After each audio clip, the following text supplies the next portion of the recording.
Hello అండి, నమస్తే. Welcome back to our channel. Cosmos అండి, డబల్ షేడ్. అంటే ఇవి కలర్ చేంజ్ అవుతూ ఉంటాయి. ఫ్లవరు ఫస్ట్ ఎల్లో వచ్చి తర్వాత రెడ్ ఎల్లో రెండు మిక్స్ అయినట్టుగా డబల్ షేడ్లో ఉంటున్నాయి. ఇవి కొంచెం చాలా కష్టపడి తీసానండి. ఎందుకంటే వర్షాకాలము చెట్టు మీదే కుళ్ళిపోతున్నాయి. ఇంకా ఎండక ముందే తీస్తున్నాను. కొంచెం ఇలా కలర్ డార్క్గా అయినప్పుడు తీస్తున్నాను అనమాట. చాలా కొంచెం జాగ్రత్తగా. ఇవి కాశీరత్నం అండి, రెడ్. ఇంకా ఎవరైనా అడిగితే మాత్రం నేను అవి ఎలాగైనా సేకరిస్తానండి. ఇవేమో రెడ్ తుమ్మి పూలు అని అంటారు కదా, రెడ్గా ఉంటాయి. నేను ఇవన్నీ ఫ్లవర్స్ చూపిస్తాను తర్వాత ఇంకా ఎలా ఉంటాయని. ఎవరైనా అడిగితే మాత్రం ఇలా నేను జాగ్రత్తగా విత్తనాలు సేకరిస్తానండి. ఈ విత్తనాలు కొన్ని చీమలు తింటాయండి. ఇవి కష్టం అన్నమాట. చిన్న చిన్న విత్తనాలని సేకరించటము ఆ చెట్టు మీదనే పాడైపోతూ ఉంటాయి, రాలిపోతూ ఉంటాయి. అందుకని ఇంకా ఎవరైనా అడిగినప్పుడు మాత్రం చాలా జాగ్రత్తగా సేకరిస్తూ ఉంటాను. ఇవి దేవుడికి పెట్టచ్చండి. క్రీపర్ లాగా పూస్తాయి. కాశీరత్నం అంటే ఇలా ఉంటుంది, సన్నటి డిజైన్ ఆకులతో ఎంతో అందంగా ఉంటుంది. బాల్కనీలో అందం కోసమైనా పెట్టుకోవచ్చు, చిన్న కుండీలో కూడా.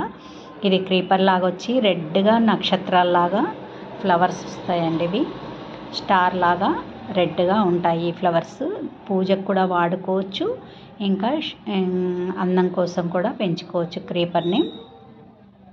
ఏదైనా సపోర్టు సైడ్కి ప్లాంట్ ఉంటే దాన్ని పట్టుకొని ఇలా పాకుతాయి. లేదంటే మనం ఏదైనా తాడైనా తీగైనా ఇలా సపోర్ట్ ఇవ్వాలండి. దానికి సపోర్ట్ ఇస్తే అది చక్కగా పూలు మనం ఎలా పెడితే దానికి సపోర్టు అలా వస్తాయి అన్నమాట. నేనైతే ఒక తీగ ఉంటే బైండింగ్ వైర్ ఉంటుంది కదా, అది సన్నది, అది పెట్టి ఇలా దానికి పాకేందుకు సపోర్ట్ ఇచ్చానండి. ఇదేమో రెడ్ తుమ్మి అండి, ఇదేమో డబుల్ కలర్ షేడ్ కాస్మోస్. ఈ విత్తనాలే ఇప్పుడు సేకరించాను.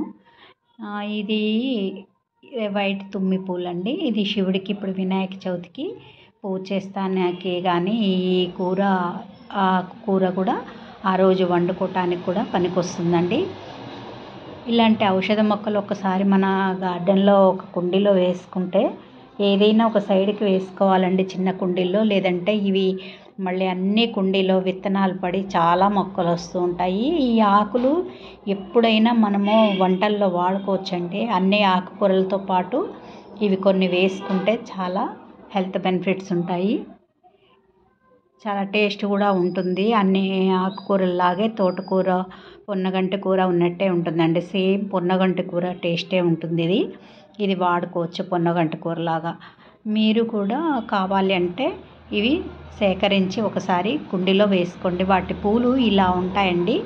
రోజు నెమ్మదిగా కోసి వినాయకుడికి కానీ ఇంకా శివుడికి కానీ పూజిస్తూ ఉంటాము మేము. అలా ఒక దాంట్లో పెంచుతున్నాం అన్నమాట. ఇలా బంతుల్లాగా వస్తాయి, దానికి పువ్వులు వస్తాయి. చిన్న చిన్న బాల్ లాగా ఉంటాయి. వాటిలో సీడ్స్ ఉంటాయి, కానీ సీడ్స్ కలెక్ట్ చేయాలంటే కూడా చాలా కష్టం అండి. కొన్ని రకాలైతే ఇవి స్వీట్గా ఉంటాయి.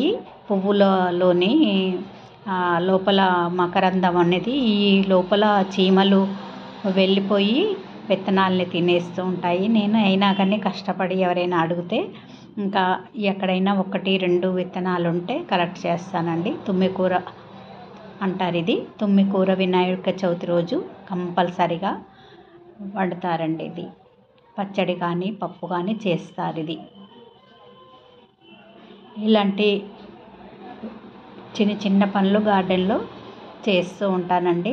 ఎవరికైనా లేని వాళ్ళకి ఇలా నేను సేకరించి పంపిస్తూ ఉంటాను. కాశీరత్నం మీరు కూడా పెంచుకోవాలంటే అలా మీరు చెప్తే కనుక నేను విత్తనాలు తీసి ఉంచుతానండి. ఇలా ఎంత అందంగా ఉన్నాయో చూసారా. ఇవి మనము ఏదైనా చెట్టుకి క్రీపర్ లాగా అల్లుకుంటాయి. బాయ్ అండి.